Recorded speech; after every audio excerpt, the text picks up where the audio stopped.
কি মাইরা তোমরা ওই যে শিব ঠাকুরের মাথায় জল ঢালো তো? শিবরাত্রি রাত্রি ব্রত ট্রত হয় না, আশ্বিন মাস শ্রাবণ মাসে আবার বাবার মাথায় জল ঢালে। আচ্ছা কেন করো বাবার ব্রত কেন করো? স্বামীর অমঙ্গলের জন্য। স্বামীর অমঙ্গলের জন্য। দেখো স্বামীর মঙ্গলের জন্য, তাই তো? কি মাইরা স্বামীর মঙ্গলের জন্য বাবার মাথায় জল দাও, ভালো বর পাবে বলে। আচ্ছা এটা আমি মানলাম, আমার মায়েরা দিদি ভাইরা বোনেরা যারা যারা বাবার মাথায় জল দেয় তারা ভালো স্বামী পাবে বলে, বর পাবে বলে। আচ্ছা অনেক দাদা ভাই বাবারাও তো বাবার পূজা করে, বাবার মাথায় জল দেয়, তাহলে কেন দেয়? ভালো বউ পাবে, বউ পাওয়ার জন্য। ভালো বউ পাবে বলে। বাবা কি ওই কাজে ব্যস্ত? বাবা আশীর্বাদ দেয় শুধু স্বামী ভালো হোক আর তোমার স্ত্রী ভালো হোক না। পরীক্ষার খাতায় যদি লেখো না একেবারে গোল্লা দিয়ে দেবে। বাবার ব্রত করা, বাবার পূজা করার কারণ একটাই, বাবা হচ্ছে আশুতোষ। অনেক মন্ত্র নয়, একটা মন্ত্র, খুব সোজা মন্ত্র, ওম নমঃ শিবায়। আর বাবার মাথায় অন্য কিছু ফুল নয়, একটু ধুতরা মানে রাস্তার ধারে পাওয়া যায়, আকন্দ রাস্তার ধারে পাওয়া যায়, খুব দামি টামি নয়, গাছের বেল গাছ ভর্তি একটা বেল পাতা পারো, পেরে বাবার মাথায় দিয়ে ওম নমঃ শিবায় বলে দুধ গঙ্গা জল দাও। আর বাবাকে যদি কেউ তুষ্ট করে আর কৃষ্ণের কাছে যেতে লাগবে না, বাবাই নিয়ে চলে যাবে। কেন? কারণ ওই বেটার চরণ তো ভজন করছে আমার ভগবান কৃষ্ণ। আর ভগবান বলছে না, আমার থেকে যদি আমার ভক্তকে কেউ সন্তুষ্ট করে দিতে পারে তাহলে আগে থেকেই তো আমি তার ঘরে গিয়ে বসে থাকি। তাহলে শিব ঠাকুরের ব্রত করার কারণ একটাই কারণ, কোন স্ত্রীর মঙ্গল নয়, কোন স্বামী টামি চাওয়ার জন্য নয়।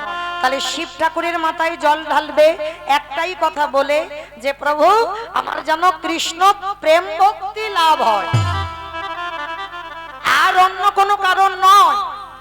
এইবার ভগবান রাজস্বী যজ্ঞে অগ্নিদেব, পবনদেব, বরুণদেব, ইন্দ্র, ইন্দ্রাণী, ব্রহ্মা, সাবিত্রী, শিব, দুর্গা সব পরপর লাইন দিয়ে দাঁড়িয়ে আছে। আর কৃষ্ণ একে একে ডাকে পা ধোবায় আর যজ্ঞের ভিতরে প্রবেশ করা। আর এমতো সময় জগৎজননী মা দুর্গা আমার বাবাকে ডাকছে, প্রাণনাথ, অপ্রাণনাথ। আর দেরি নয়, চলো কৃষ্ণ পা ধোবাবে, পা দুটো একটু ধুইয়ে নি চলো। বাবা হেসে বলছে, পার্বতী তোমার মাথা ঠিক আছে তো? কৃষ্ণ পা ধোবাবি আর আমার মতো পাপির পা দুটো বাড়াবো? শোনো, তোমার যদি ইচ্ছে করে তো তুমি লাইনে দাঁড়াও, আমার পা তো আমার কৃষ্ণ ধোয়াতে পারবে না। এই কথা বলে বাবা লাইন থেকে বেলাইনে চলে গেছে, আড়ালে মানে প্যান্ডেলের বাইরে গেছে। আর বাইরে গিয়ে মনে মনে ভাবছে কৃষ্ণের চোখে ধুলো দিয়ে যজ্ঞের ভিতরে ঢুকতে হবে। অমাইরা কৃষ্ণের চোখে ধুলো দেওয়া যায়? এই যে আমি দাঁড়িয়ে আছি মানে মোটামুটি দেখতে সবাইকে পাচ্ছি, খুব দূরে দূরে যারা বসেছে খুব একটা ভালো দেখা যাচ্ছে না। আচ্ছা কে কীর্তন শুনছে, কে হেসে গেল, কে কেঁদে গেল, আর কে বসে বসে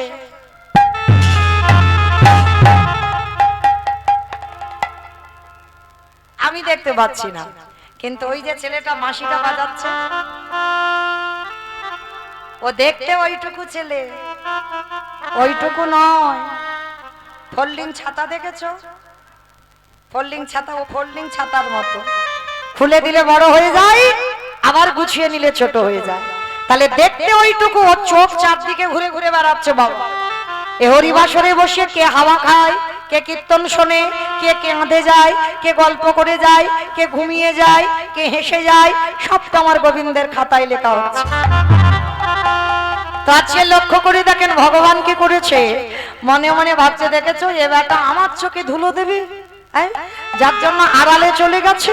কিন্তু আমি রাবণকে মেরে যে পাপ করে আছি, ওনার চরণ না ধোয়ালে আমি পাপ থেকে মুক্তি পাবো না, যার জন্য আমার চোখে এই দায়িত্বটা নেওয়া। আর সেই বাবা বেলাইনে চলে গেল, বলে দেখি ও তো আসবি আমার কাছে, ঠিক কথা। এবার বাবা মনে মনে করছে আমি ধুলো দেব কি করে। বাবা আড়ালে গিয়ে বাবা দুম করে একটা কুকুর হয়ে, কুকুর হলো প্রভু ভক্ত। আর যেই না কুকুর হয়েছে মনে মনে চিন্তা করছে কোথা থেকে ঢুকবো, কৃষ্ণ তো দরজায় দাঁড়িয়ে আছে, আর কোথাও থেকে ঢুকবার জায়গা নেই। কিন্তু একটা জায়গা দেখতে পেয়েছে কৃষ্ণের পায়ের তলা, মানে ভগবান তো পা ধুইয়ে যাচ্ছে, নিচু হয়েছে, হেঁট হয়েছে, আর পায়ে দুটো হাঁটুর মাঝখানটা ফাঁকা মতো দেখেছে। আর বাবা মনে মনে করছে কুকুর হয়ে ওইখান থেকে গলে ভিতরে চলে যাবে। বাবা বৈষ্ণব কিরম বুদ্ধিটা খাটিয়েছে দেখো, এইবার কুকুর রূপটা ধরে পিছন থেকে গিয়ে কৃষ্ণ হেঁট হয়ে পা ধোয়াচ্ছে, আর সবে মাত্র বাবা সবে মাথাটাকে, আর যেই না মাথাটা দিয়েছে, আমার ভগবানের মতো চালাক পৃথিবীতে কেউ আছে? তার মতো চাতুরালি কেউ জানে? এইবার দুটো হাঁটু নিয়ে কুকুরের কানের কাছে, এইবার দেখ কেমন লাগে। আর যেই না কানের কাছে চেপে দিয়েছে, কুকুর এবার কি করবে? কেউ কেউ করবে না, বারবার বলছে কৃষ্ণ ছেড়ে দে, কৃষ্ণ ছেড়ে দে, কৃষ্ণ ছেড়ে দে। বলে ছাড়বো বলে ধরি নাই। হে বৈষ্ণব গোসাই, হে বৈষ্ণব গোসাই,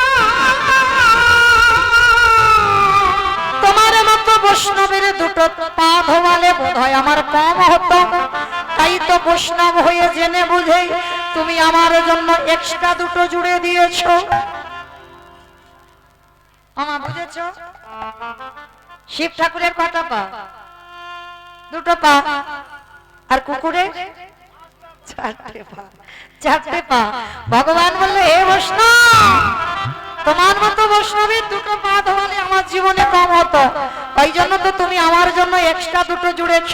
এবারে দাহুর দাহুর সাজো, তুমি বাজাইয়ে দাও, বলে বৈষ্ণব গোসাই দাও দাও দাও বাজাই দাও, বলিয়া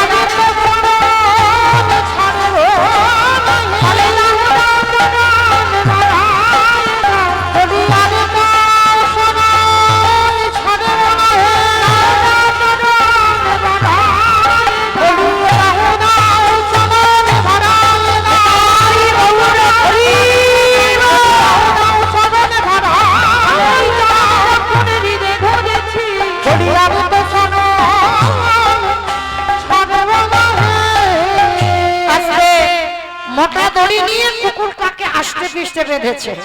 আর বাঁধলে কি হবে বাবা? কুকুরের চারটে পা শুধু ছটফট ছটফট করছে। ভগবান বলে এবার পায়ের ব্যবস্থা করতে হবে। মোটা দড়ি নিয়ে কুকুরের চারটে পা বেঁধে দিয়েছে। আর যেই কুকুরের পা বেঁধে দিল, আর কিছু করতে পারবে? শুধু ধুলায় গড়াগড়ি যায় আর নয়ন জলে ভেসে যায়। আরে কেঁদে কেঁদে বলে কৃষ্ণ কৃষ্ণ রে, পারিস যদি আমার ক্ষমা করে দিচ্ছু। কথা হবে না, শুধু দেখে যাও এবার আমি কি করি। মায়েরা সবার পা ধোয়াচ্ছে ঘটিতে করে জল দিয়ে। আচ্ছা মায়েরা, আমরা এখানে আছি অনেকজন কৃষ্ণ ভক্ত। আচ্ছা আমরা তো কৃষ্ণ পূজা করি, আর আমার ভগবান কার পূজা করে? কার পূজা করে জানো? ভগবানের তো একটা পছন্দের দেবতা থাকবে। প্রত্যেক দেবদেবীর একটা করে পছন্দের দেবতা আছে। তাহলে আমরা করি কৃষ্ণ পূজা, আর কৃষ্ণ কার পূজা করে? বাবা ভোলানাথে। যার জন্য আজকের বাবা কি করেছে দেখো, সবার পা ধোবাচ্ছে ঘটিতে করে। আর বাবার বেলা কি করেছে জানো? খালে বিলে নদী নালা পুকুরে ঘাটের জলে নয়, কৃষ্ণ দয়াময় ওই ভোলানাথ রূপে কুকুরের চারটি চরণ বুকে ধরে খালি বিলি নদী নালার জলে নয়। তাহলে কোন জল দিল মা? বাহ, আমার বলার আগে জেনে গেল। এই হলো ভক্ত। আজ চোখের জলে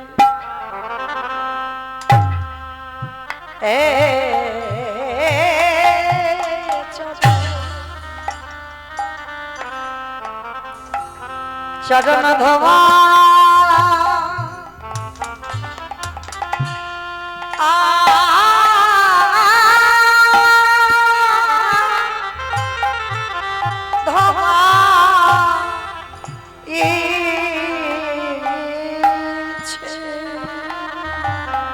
হে বৈষ্ণব কৃপা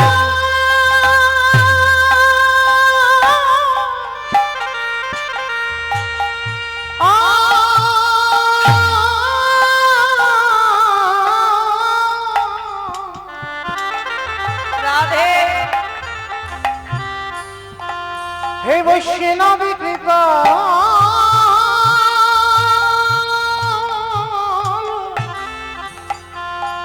কৃপা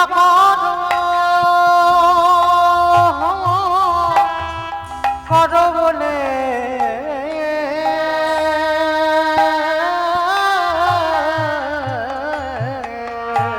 যে চোখের জলে চর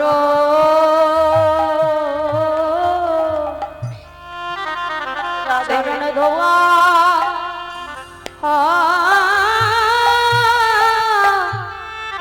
ধোয়াইছে সখনই আমার বাবা ভোলানাথ বলল কৃষ্ণ আজ আমার মতো অধম আমার পায়ে তুই ভগবান হয়ে চোখের জল এই যে আমার সব থেকে বড় অপরাধ আমি কথা দিলাম কৃষ্ণ রে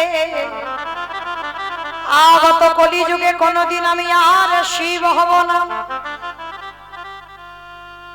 বাবা বুঝতে পারছেন যেখান থেকে এসেছিলাম আবার ঘুরে ফিরে সেখানে চলে এলাম প্রশ্ন করেছিলাম সত্যতে শিব ত্রেতাতে শিব দ্বাপরে শিব কলিতে শিব নয় এই কেন নয় এটা হলো তার কারণ কৃষ্ণের চোখের জল ভোলানাথের চরণে পড়ল বলে ভোলানাথ বলল কৃষ্ণ আগত কলিযুগে হব আমি অদ্বৈত আচার্য গোসাই তুই আমার কৃষ্ণ নয় তুই হবি নদীকার নিমাই চাঁদ নদিয়ার নিমাই ওরে আমি 12 বছরের তুলসী ভাষায় তোকে আহ্বান করব নদীয়ার মাটিতে তোরে থেকে আমি 52 বছরের বড় হব আমার ডাকে যেদিন তুই নদীয়ায় নামবি আমি শান্তিপুর থেকে নদীয়ায় যাব যেদিন তুই আর আমি দুজনে মুখোমুখি হব এই যে রাজস্বী যজ্ঞে তোর চোখের জল কুকুরের পায়ে পড়লো এই কুকুর তোর কাছে ঋণী হয়ে গেল যেদিন তোর আর আমার প্রথমে সাক্ষাৎ হবে ওরে এমনি করে চাচা আমি ভোগাইব যেদিন নদী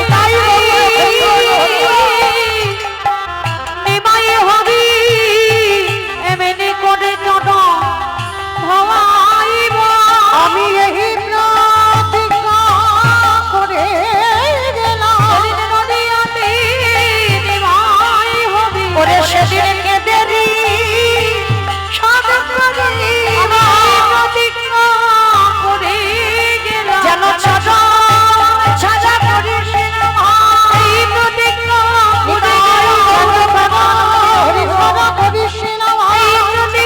করে গেলাম সেদিন এমনি করে চট ভবাইব আস্তে তাহলে মায়েরা কি বুঝলাম আমরা সেই বাবা ভোলানাথের ডাকেই কৃষ্ণ এলো অন্য কারোর ডাকে নয় কারণ রাজস্বী যজ্ঞে কথা দেওয়া ছিল আর এসে কি করছে আমার মহাপ্রভু কেহ বলে পুরবেতি কেহ বলে পুরবেতি রাবণ বধিলা তাহলে আজকের মহাপ্রভু বললেন কলির মানুষের হরিনাম ছাড়া কোনো গতি নাই কোনো গতি নাই কোনো গতি নাই একমাত্র ভব পারাপারের সম্বল হলো এই হরির নাম সংকীর্তন কিন্তু আপনারা প্রশ্ন করবেন মৌমিতা ও তো সব কীর্তনিয়ারা বলে যায় হরিনাম গাও হরিনাম শোনো একাদশী করো ভগবানের চরণে তুলসী দাও ভগবানের তুলসী তলায় জল দাও ও ছাড়া তোমাদের কোনো গতি নাই কি মাইরা কীর্তনিয়ারা বলে না হরিনাম ছাড়া গতি নাই কিন্তু কীর্তনিয়ারা বলবে আর আপনারা শুনে সবাই চলে যাবেন বাড়িতে হবে না সবার আগে মনে রাখতে হবে একটু হৃদয়ঙ্গ করতে হবে অনুভব করতে হবে এই কীর্তন বিষয়টা হচ্ছে বাবা ঠিক নারকেলের মতো মাইরা নারকেল দেখেছো তো বলে তা দেখবো না গ্রামাঞ্চলের মানুষ অবশ্যই দেখেছেন তো যারা যারা নারকেল দেখেছেন বুঝবেন নারকেলের বাইরে একটা খসা আছে খসাটাকে ছাড়ালে কি মা নারকেল পাবে? বাইরে যদি বা একটু নরম, ভিতরে গেলে আরো বেশি শক্ত। এটা হচ্ছে কীর্তন, ঠিক নারকেলের মতো। বাইরে দেখবে একটু নরম, ভিতরে গেলে বাবা আরো শক্ত বেশি। আর যত ভিতরে যাবি, তারপরে যদি বাবা নারকেলের শ্বাসটা ছাড়াতে পারো, যদি আস্বাদন করতে পারো, তাহলে বুঝবে নারকেলের স্বাদটা কেমন। এই কীর্তন বাবা একটা শুধু কাহিনী হয়ে গেল, আর আমরা উপর থেকে একটু কাহিনীটা শুনে বাড়িতে চলে গেলাম, একটা ঘটনা ঘটলো, ব্যাস হয়ে গেল, বলে না। কীর্তন হচ্ছে অনুভূতির বিষয়, অনুভব। ভাবতে হবে, ভিতরে যত যাবে, ভিতরে যত ঢুকবে, কীর্তনের রস পাওয়া যাবে। শুধু উপর থেকে কীর্তন শুনলে আনন্দ উপভোগ হয় না। তাহলে এই যে কীর্তনিয়ারা বলছে হরিনাম ছাড়া গতি নাই, সত্যি কি বাবা গতি আছে? ভালো করে ভেবে দেখেন, যে যত বড় ধনী হও না কেন, যার যত টাকা থাকুক না কেন, যার যত পয়সা থাকুক না কেন, যার যত অর্থ থাকুক না কেন, কেউ যদি বাবা সোনার পালঙ্কে ঘুমায়, কেউ যদি টাকার বিছানায়ও ঘুমায়, তবু মনে রাখতে হবে বাবা, শেষের দিনে তোমার আপন কেউ নয়। এসেছো খালি হাতে, যাবে তুমি খালি হাতে। যেদিন এসেছিলে পরনে একটা সুতো ছিল না, যেদিনে ভব ছেড়ে যাবে পরনে একটা সুতো কেউ দেবে না। তাহলে এসেছিলে খালি হাতে, যেতে হবে তোমারে খালি হাতে। কটা দিন বাবা একটু অভিনয় মঞ্চে অভিনয় করলাম। এই যেমন আমি 3টে ঘন্টায় হরিবাসরে একটু অভিনয় করে যাব, ভগবানের লীলা বর্ণনা করব। অভিনয় যখন শেষ, এখান থেকে নেমে যেতে হবে, আবার কাল বেলা 10টার সময় আসবো। কিন্তু আমি যদি বলি যে আমি সারা রাত থাকবো, হবে না তো, কারণ আমার সময় নির্ধারণ করা আছে, আমি এতক্ষণ থাকবো হরিবাসরে। ঠিক তদ্রূপ সংসারী জীবনে যারা যারা এলাম, সংসারটা হচ্ছে অভিনয়ের মঞ্চ। কেউ বাবা হলাম, কেউ মা হলাম, কেউ দাদা হলাম, কেউ দিদি হলাম, কেউ ভাই হলাম, কেউ বন্ধু বান্ধব আত্মীয় পরিজন হলাম। কিন্তু মনে রেখো ভাই, যার যখন অভিনয় শেষে হবে, এই অভিনয়ের মঞ্চ থেকে তারে ধরা থেকে চলে যেতে। তাহলে এসেছিলে একা, যেতে হবে তোমার একা। তাহলে যাদের জন্য তুমি আগলে বসে রইলে, যাদের জন্য সারাদিনান্তে একবারও কৃষ্ণ নাম করতে পারছ না, যাদের ভালোবাসায় পড়ে তুমি কৃষ্ণ ভজন ভুলে যাচ্ছ, কেউ কি তোমার সাথে যাবে? কেউ যাবে না। তাহলে যাবে কি শেষের দিনে আমাদের কর্মফল। এইটা খেয়াল রেখে দিও মা, কর্ম তোমার ছাড়বে না। কতদিন তুমি হরিবাসরে বসেছ, কতদিন সাধু সঙ্গ করেছ, কতদিন গুরুচরণ আশ্রয় করলে, কতদিন তুমি ধর্ম কাজে যুক্ত আছো, কতদিন তুমি সৎ কর্ম করছো। এই ভালো ভালো কর্ম আমাদের সাথে যাবে। তবে বাবা আমি মৌমিতা একটা গ্যারান্টি দেব, আর একজন সাথে যাবে। জানি না আপনাদের এই পলসন্দাতে নিয়ম আছে কিনা, তবে আমার ডায়মন্ড হারবার গঙ্গাসাগর এলাকায় নিয়ম আছে বাবা। সে যে যত বড় ধনী হও না কেন, যে যত গরিব হও না কেন, মৃত্যুর পর মানুষের দুটো জিনিস ভাড়া করতে হয়, একটা হলো খোল আর একটা হলো করতাল। আর ওই পিছনে বাজাতে বাজাতে বের করে নয়, বলো হরি বলো হরি।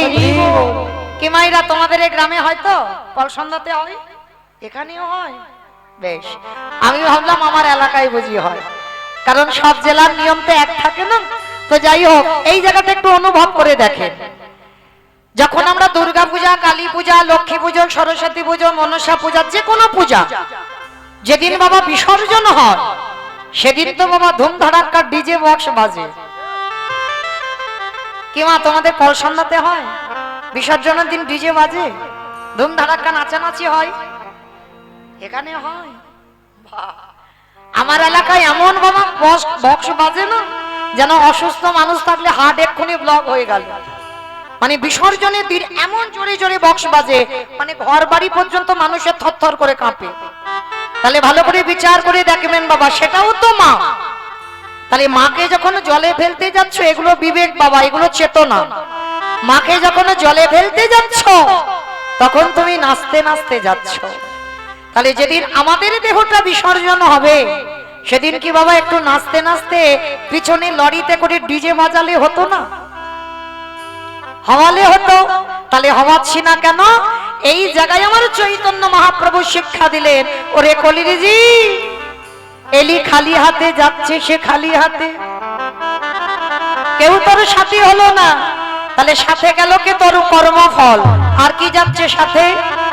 যাত্রা, নাটক, ফাংশন, থিয়েটার, যে যাই করো না কেন কিছু যাচ্ছে না, তাহলে যাচ্ছে কে? এই হরি নাম যাবে।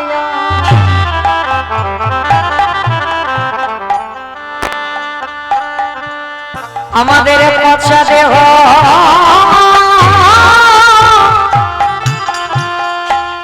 দেখো যাবে, যেদিন তুমি ভবপারে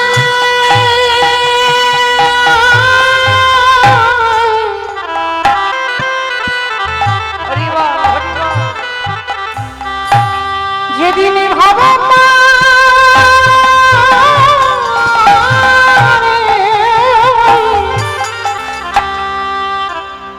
ওই ভবপারে চলে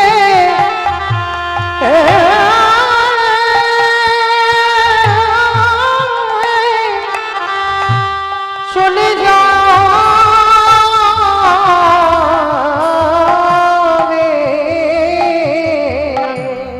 সেই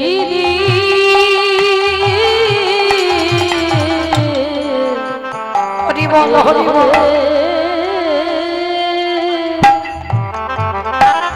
এ নাম ছাড়া তোমার কেউ সেই নাই। দিন নাম যাবে না।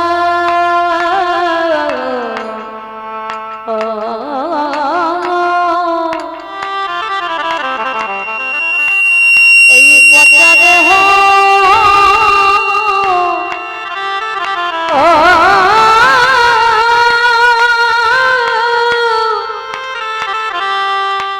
দেহ যাবে।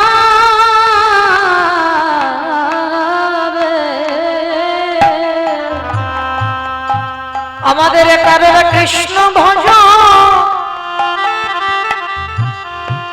ভজন হলো না কৃষ্ণ বলবা বলি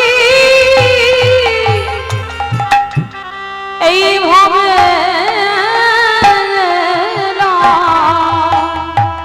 তোমরা যতই করো সব আমার আমার। সেদিন আমার বলতে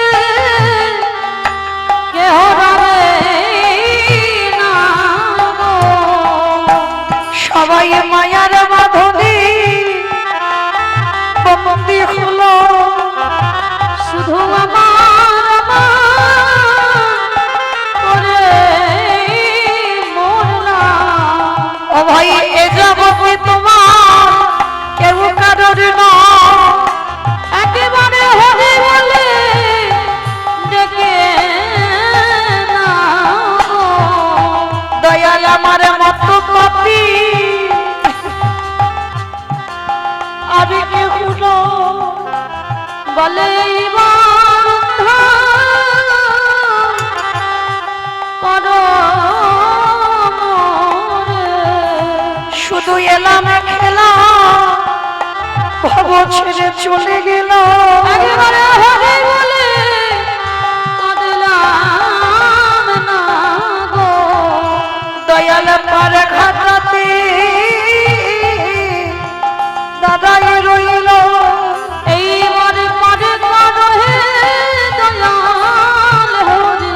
দয়াল তুমি বিনে আমার গতি নেই। বলে তুমি তো আমার পিতা বন্ধু ভাই। তুমি যেন চরণ ছড়া করো না দয়া। শুধুই জন্মে না জন্মে জন্মে আমার জাতি কুল মান সব সপিলা। আমি ওই চরণে নিবেদিলাম। আমি আমার বলতে কিছু রাখি না। এবার ওই চরণে ছাই তোমার চরণ ছড়া করো না দয়া। জন্মে নয় জন্মে তাই বলুন,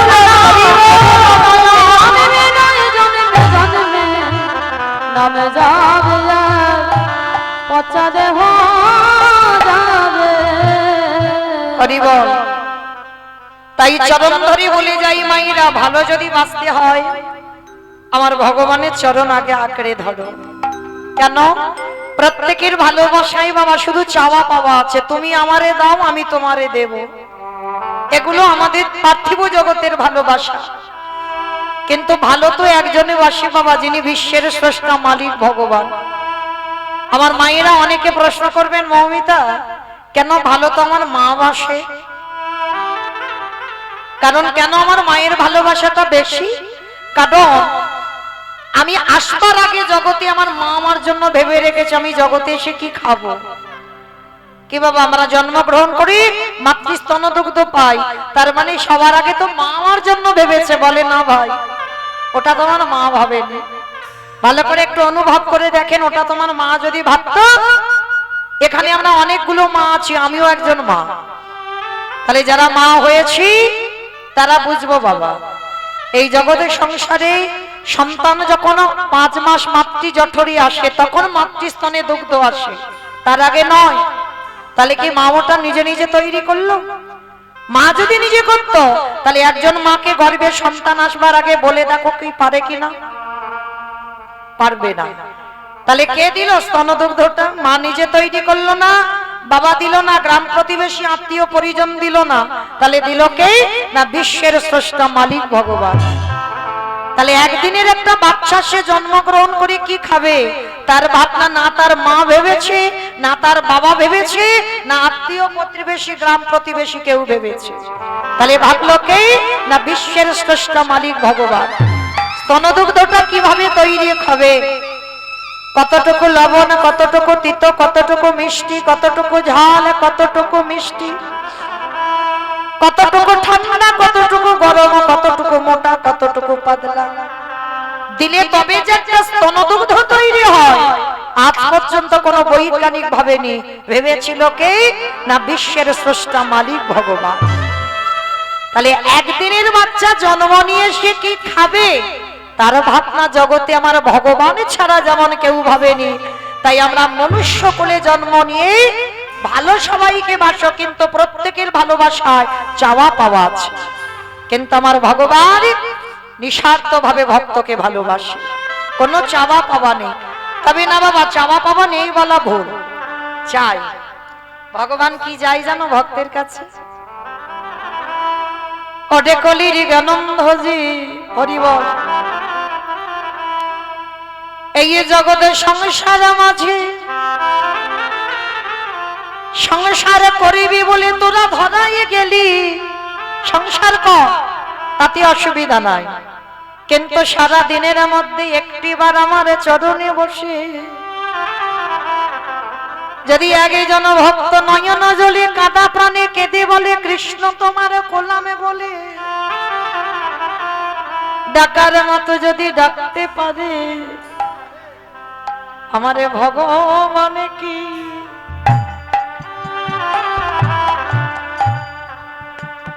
আজ রহিতে পারে? যে জনে ডাকরে মতো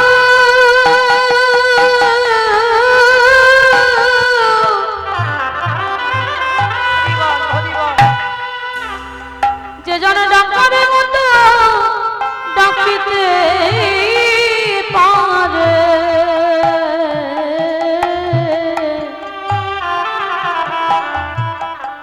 আমার ভগবান কি থাকিতে পারে? যে জনে নয়ন জলে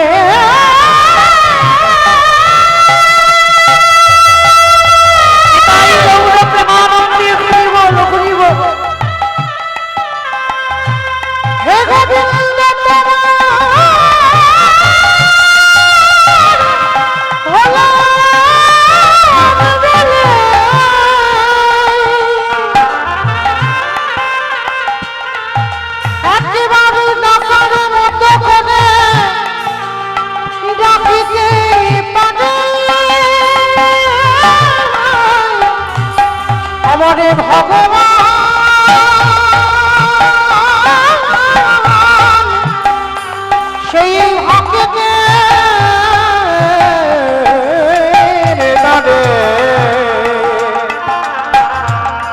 সে যে সারা জীবন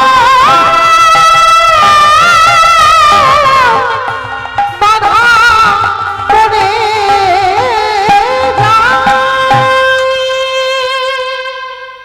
অমাইরা একবারও ভেবে দেখেছো ভগবান এই যে এত সুন্দর দেহটা গড়ে দিল, দুটো চরণ দিল, দুটো হাত দিল, দুটো চোখ দিল, দুটো কান দিল, বদন দিল, এত সুন্দর একটা দেহ গড়েছে, তাহলে সারা দিনের মধ্যে তার জন্য কতটুকু ভাবো। সে তো ভালোবাসার কাঙাল গো। কোনদিন তো বলেনি যে আমার শ্বেত পাথরের মন্দির গড়ে দে, কোনদিন তো বলেনি আমায় রজনীগন্ধার মালা দিয়ে সাজা, কোনদিন তো বলেনি যে আমায় ভালো ভালো মিষ্টি ফল দিয়ে খেতে দে,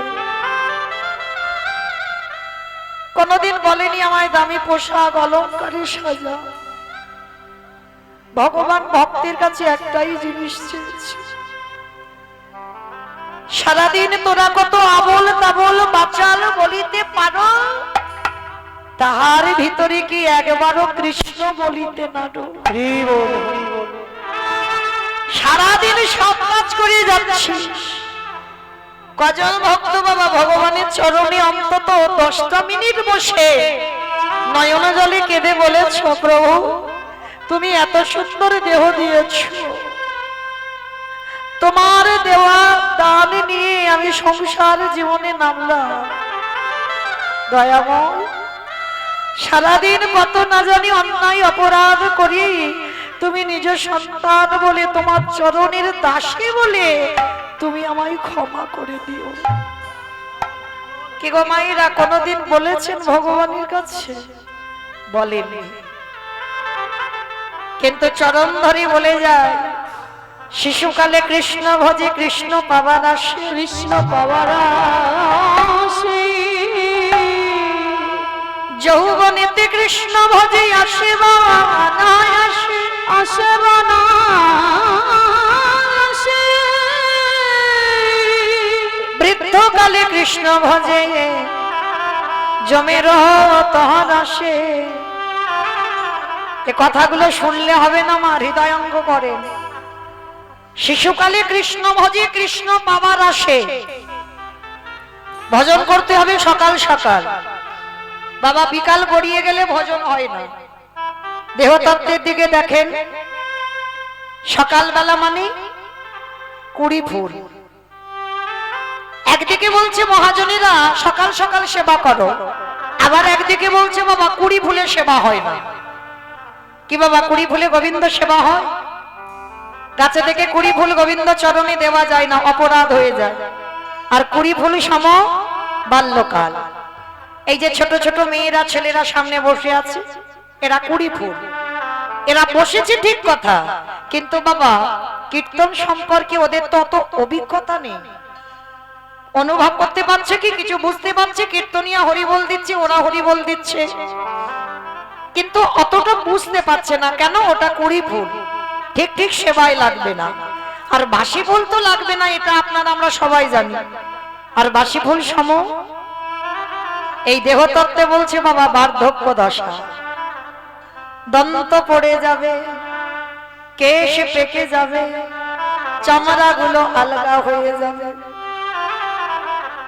এ ফুল গোবিন্দ সেবায় লাগবে না। কি বাবা যখন দন্ত পড়ে যাবে হরিবল হবে না, হবিবল হচ্ছে। স্নান করে ঠাকুর ঘরে গিয়ে বসবে, আহ্নিক করবে, কখন ঘুমিয়ে পড়ে যাবে, অনেকক্ষণ সময় তো বুঝতে পারবে না। জপের মালাতে জপ করবে, কখন বাবা চোখে ঘুম এসে যাবে, ও ফুল গোবিন্দ সেবায় লাগবে না। অনেকক্ষণ ধরে ভগবানের কর্ম তুমি করতে পারবে না, কারণ শরীর অলস, ও ফুল সেবায় লাগবে না। তাহলে সেবা দেবে কোন ফুল? আজকের ফুল যে গাছে ফুটেছে ওই ফুল গোবিন্দ চরণে দাও। আর আজকের এর ফোটা ফুল সম আমাদের যৌবন কাল। এই যৌবন কালটা আমার গোবিন্দ বড় ভালোবাসে। বাবা যৌবন বলতে কি বোঝালো? যেদিন দাঁড়াবার শক্তি থাকবে, যেদিন দুটো হাত গোবিন্দ সেবার কাজে লাগাতে পারবে, ভালোভাবে কৃষ্ণ নাম শুনতে পাবে, জিহ্বাতে কৃষ্ণ নাম উচ্চারণ করতে পারবে যেদিন তুমি দুটো চোখ দিয়ে ভগবানকে দেখতে পাবে। তোমার 10টা ইন্দ্রিয় সতেজ। কি গো মায়েরা, আজ আমি কীর্তন গাইতে পারছি তাই খবর সবাই নেয়। ভালো করে বুঝবেন, এটা আমি আমার দিয়ে বলছি, সবার জীবনে হচ্ছে, সবার জীবনে হবে। আজ আমি গাইতে পারছি, শুধু আমার ভারত নয়, ভারতের বাইরে বাংলাদেশ থেকে খবর আসে, উত্তরবঙ্গে দার্জিলিং, জলপাইগুড়ি, কোচবিহার এগুলো থেকেও খবর আসে, দিদি কেমন আছো। কেন? আজকে তো আমি সংসারে দিতে পারছি, আজ আমি দাঁড়াতে পারছি, তাই আমায় কদর যত্ন ভালোবাসা। কিন্তু বাবা, যেদিন আমি আর দাঁড়াতে পারবো না, যেদিন আমার কণ্ঠটা রোধ হয়ে যাবে, যেদিন আমি বিছানায় পায়খানা প্রস্রাব করব, সেদিন কেউ ভুল করে একবারও জিজ্ঞেস করবে না যে দিদি তুমি কেমন আছো। মহাজনেরা বলছেন, যতদিন তুমি সংসারে দিতে পারবে ততদিন তোমার কদর যত্ন হবে, আর যেদিন থেকে তুমি সংসারে দেওয়া বন্ধ করে দেবে, সংসার তোমার আবর্জনা ভেবে নর্দমায় ফেলে দেবে। এটাই সংসার। তাহলে সময় থাকতে থাকতে গোবিন্দ চরণ ধরে নাও বাবা। গোবিন্দ আমার বলছে, যৌবন বড় ভালোবাসি।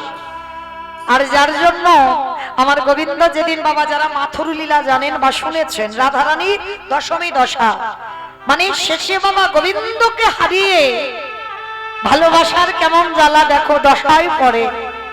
আর রাধারানীর শেষ দশাটা ছিল বাবা মৃত্যু দশা। গোবিন্দ কবি আসবে, কবি আসবে, এই কথা ভেবে রাধারানী একেবারে মৃত্যু সজ্জায়। রাধারানী সখীদেরকে ডেকে বলেছিল, ললিতা, আমার গোবিন্দ বারবার বলেছে আমি যৌবন বড় ভালোবাসি, কিন্তু সজনী রে, আমার গোবিন্দ মথুরায় যে চলে গেল, যেদিন মথুরা থেকে ব্রজধামে আবার ফিরে আসবে, যদি আমার এই দেহে যৌবন না থাকে, বলে বলে ললিতা, আমি কি দিয়ে গোবিন্দে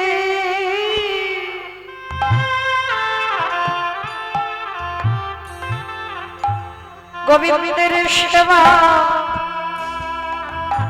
সেবা দিব। আমার যৌবন যদি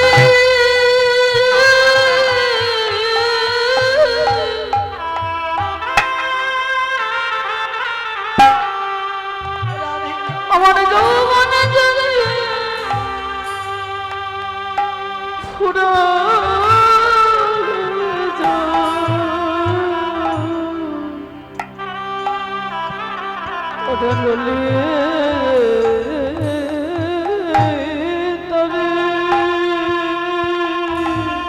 আমি কি দিয়ে আমার গোবিন্দকে সেবা দেব যদি আমার দেহে যৌবন না থাকে? আমি কি দিয়ে গোবিন্দ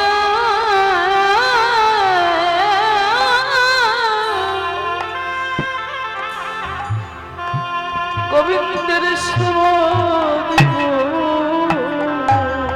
ওরে ললিতা,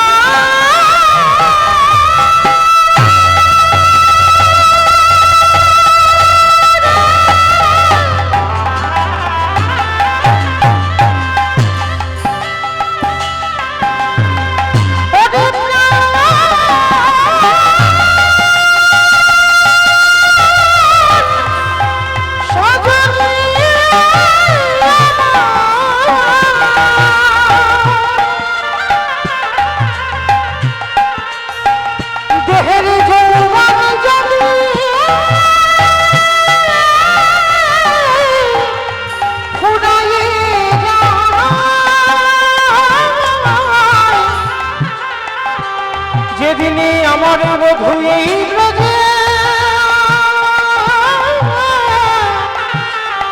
ফিরে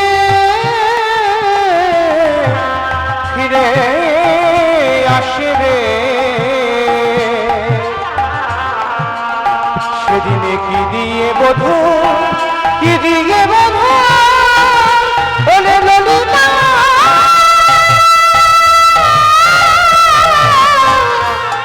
বধূর সেনা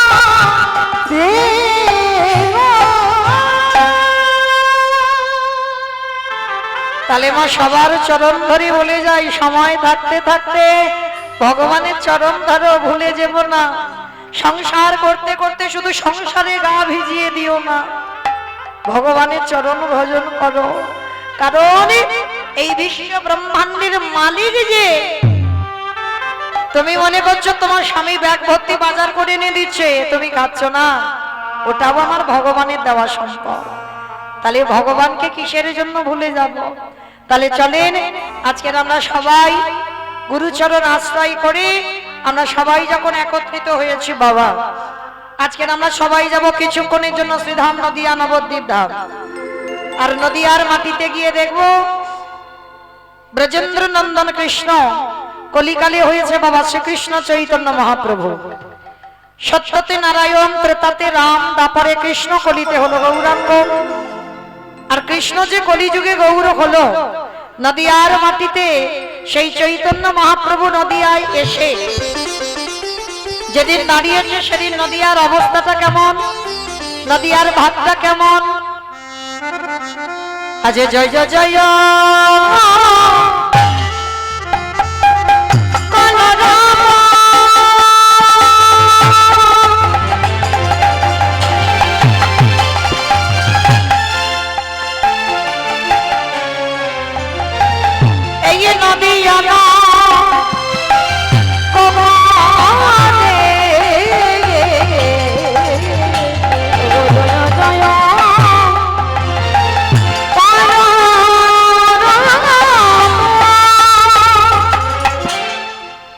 অমাইরা।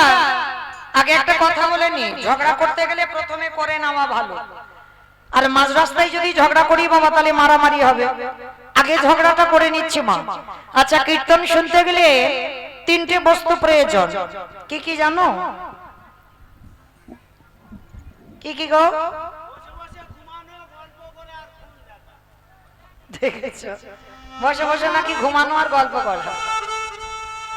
ভগবানের নাম শুনতে গেলে তিনটে বস্তু প্রয়োজন, শঙ্করধ্বনি, উলুধ্বনি, আর যাদের যাদের হাত হরিবাসরে এসেছে, যারা বাড়িতে খুলে এসেছে বলবো না, যাদের হাত হরিবাসরে আছে। কি মা সবার হাতগুলো নিয়ে এসেছে তো? যারা যারা নিয়ে এসেছে বাবা কই একবার দেখাও তো দেখি। নিতাই গৌর প্রেমানন্দে হরি বল হরি বল। বাহ, তার মানে সবার হাত এসেছে। কই এবার একটু প্রেম সে উলুধ্বনি দিয়ে দেখাও। আজ জয় জয় জয়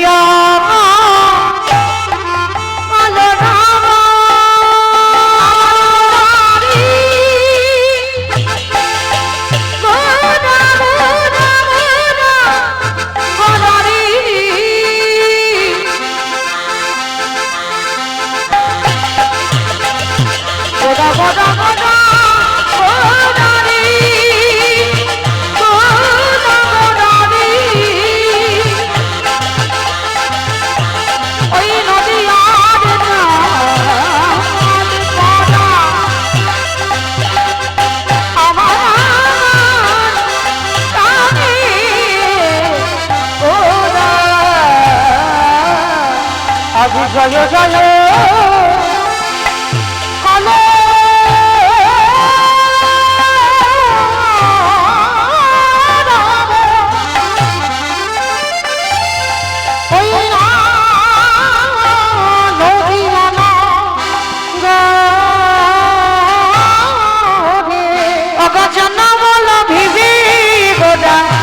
সচির উদরে ওই না জনমালা গোরা সচির উদরে ওই না জনমালা নিতাই গৌরা দিয়ে খরিয়া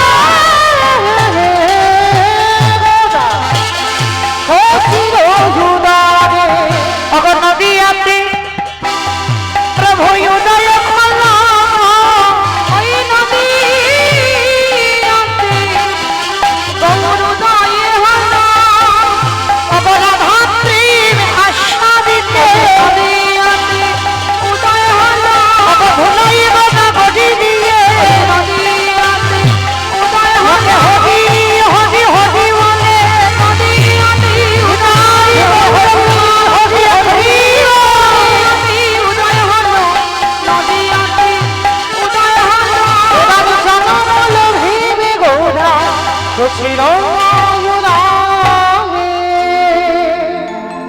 কৃষ্ণ নদিয়ায় গৌর হলো মা। কার ডাকে এসেছিল? শান্তিপুরের মাটিতে বুড়ো অদ্বৈত আচার্য গোসাই। আচ্ছা বাবা, পৃথিবীতে তো ভক্তের অভাব ছিল না, তাহলে শান্তিপুরে বুড়ো মালির ডাকে কেন এলো? হরি বল। আগে জানতে হবে বাবা, শান্তিপুরের বুড়ো মালিটা কে? যার একটা নাম হচ্ছে মৃত্যুঞ্জয়। আস্তে আস্তে একটাও কথা হবে না। মৃত্যুঞ্জয় কাকে বলে? কালী ঠাকুরকে, কালী ঠাকুরকে। কালী ঠাকুরকে মৃত্যুঞ্জয় বলে? আমার কোন ঠাকুর গো? ভোলানাথ। বাহ, কত কিছু জানি গো। আমার একটু মাঝে মাঝে এইরকম হু হা দেবে, কেমন? তবে তো ভালো লাগবে। আর শুধু আমি আর আমার সম্প্রদায় কীর্তন করবে, একটা কেমন মতো নয়, মাঝে মাঝে কথা বলবে, কেমন? তাহলে শিব ঠাকুরকে বলা হলো মৃত্যুঞ্জয়। কেন মৃত্যুঞ্জয় বলা হলো? সত্য ত্রেতা দ্বাপর আমার বাবার রূপ পরিবর্তন হয়নি, একই শিব ছিল। আর কলিকালের মাটিতে ওই বাবার রূপটা পরিত্যাগ করি নাভাদেবীর গর্ভে জন্ম নিল কমলাক্ষ। 12 হবার পরই দীক্ষা নিল, তার নাম হলো অদ্বৈত আচার্য। আর মহাপ্রভুর দেওয়া নাম হলো নারা। আর ত্রেতা যুগে রঘুপতি রামচন্দ্রের দেওয়া নাম হলো সীতানাথ। মানে একটা মানুষের এতগুলো নাম। তা এই যে অদ্বৈত আচার্য গোসাই, তিনি কলিযুগের মাটিতে এলেন।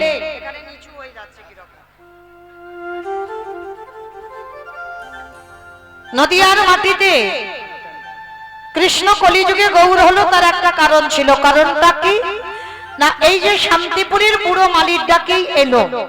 তাহলে আজকের আমাদের জানার বিষয় বাবা, পৃথিবীতে এত ধরনের ভক্ত আছে, এত রকমের ভক্ত আছে, তাহলে কিসের জন্য শান্তিপুরে বুড়ো মালির ডাকেই এলো? তাহলে আগে তো জানতে হবে এই শান্তিপুরের বুড়ো মালিক তিনি ছিলেন বাবা ভোলানাথ। তাহলে 3টে যুগে যে বাবা ভোলানাথ হলো, কলিযুগে হলো না কেন? কলিযুগে আসলে কি অসুবিধা হতো? হতো না তো। তাহলে হচ্ছে না কেন? কলিযুগে বাবা শিব হয়নি, তার একটা কারণ আছে বাবা। কারণটা কি? ওই কারণটা জানতে গেলে আমাদের একটুখানি যেতে হবে মহাভারত। আর মহাভারতে গেলে বাবা আমরা প্রশ্নের উত্তরটা সবাই পাবো। এই মহাভারতে যুধিষ্ঠির মহারাজ করেছিল রাজস্বয় যজ্ঞ। এই রাজস্বয় যজ্ঞ, একটা যজ্ঞ অনুষ্ঠান করতে গেলে বাবা অনেকের সহযোগিতা দরকার, একা একা অসম্ভব। যেমন আমার এই কমিটি দাদারা যদি শুধু কয়েকজন মিলে অনুষ্ঠান করতে পারবে কি? পারবে না। মাধুকরী করতে হবে, গ্রামের লোকজনের দ্বারে দ্বারে যেতে হবে, সবাইকে বলতে হবে, অনুমতি নিতে হবে, তারপরে একটা যজ্ঞ অনুষ্ঠান হয়। একা একার দ্বারা অসম্ভব। তা যুধিষ্ঠির মহারাজ যজ্ঞ করবে আমার ভগবান কৃষ্ণ সবাইকে দায়িত্ব দিয়েছিল। তা যুধিষ্ঠির মহারাজ বলছে, ও কৃষ্ণ, তুমি নিজে কোনো কাজকর্ম করবে না? তা ভগবান হেসে বলছে, হ্যাঁ আমিও তো করব। বলে কেন, তুমি কি কি কাজ করবে? বলে শোনো, আমার এই যজ্ঞে প্রথম কর্ম হবে যত যত সাধুগুরু ব্রাহ্মণ বৈষ্ণব আসবে, এই যজ্ঞে যত যত ভক্তরা আসবে, আমি কৃষ্ণ দয়াময় হয়ে সবার প্রথম আমার কাজ হবে প্রত্যেকে আমি নিজের হাতে চরণ যুগল আগে ধৌত করাবো। যুধিষ্ঠির মহারাজ চমকে উঠেছে, অসম্ভব। কে কোন জাতির মানুষ আসবে, কে নিচু জাত, কে উঁচু জাত, জাতির ঠিক নেই, আর সবার পা ধোবাবি। ভগবান হেসে বলল, দাদা আমার তো কোনো কালেই জাতির বিচার ছিল না। যদি থাকতো তাহলে সবরী মা চণ্ডালিনী তাকে কৃপা করতে পারতাম, গোহক চণ্ডালকে কৃপা করতে পারতাম, নবদ্বীপে মলয় চাঁদ কাজী বিধর্মী মুসলমান কৃপা করতে পারতাম। তাহলে ভগবানের কাছে জাতি বিচার নয়, ওটা মানুষের কাছে হয়। ভগবানের কাছে তো একটাই জাত, আমরা সবাই হলাম কৃষ্ণ চরণের দাস। আমরা সনাতন ধর্মের মানুষ, আমরা হিন্দু ধর্মের মানুষ হই, আমরা কৃষ্ণ দাস ছাড়া আর কিছু আমাদের পরিচয়